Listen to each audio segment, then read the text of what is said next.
Hello बच्चों, let's read this question. The question says find the value of R average from the graph shown below. बच्चों हमें यहाँ एक graph दे रखा है जिसमें हमें R एवरेज की वैल्यू निकालनी है और ये ग्राफ किस किस के बीच में है बच्चों? कंसंट्रेशन ऑफ रिएक्टेंट्स और टाइम के बीच में ये ग्राफ हमें दिया है और हमें चार ऑप्शन दिए हैं. Option A R average is equals to delta R by delta t. Option B R average is equals to minus R2 minus R1 upon T1 minus T2. Option C minus dr by dt is equals to r average and option D r average is equals to minus r2 minus r1 upon t2 minus t1. इन चार options दिए गए हैं और हमें बताना है कि r average की वैल्यू क्या होगी, कौन सा इस ग्राफ में से हम देख के बता सकते हैं. तो फर्स्ट ऑफ ऑल बात करते हैं इस क्वेश्चन में हमारे की कंसेप्ट की. की कंसेप्ट क्या होगा बच्चों? हमारा एवरेज रेट.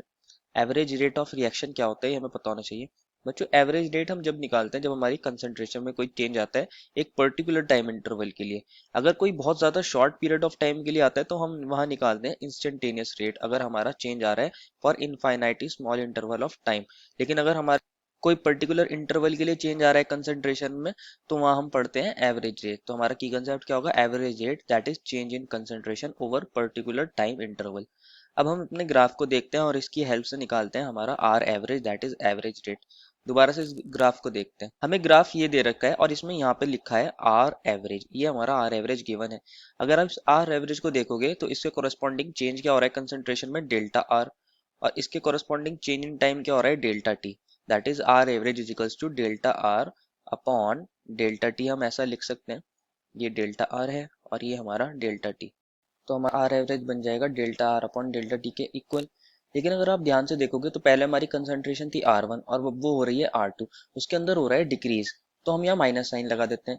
अब हम कैसे लिख सकते हैं आर एवरेज को? माइनस बाहर ही रहेगा हमारा और हम लिखते हैं final concentration minus initial concentration. Final concentration है हमारे पास R2, दैट इज माइनस बाहर लगा देंगे और यहाँ लिख देंगे हम R2. और इनिशियल कंसंट्रेशन क्या थी बच्चों हमारे पास? R1 minus R1.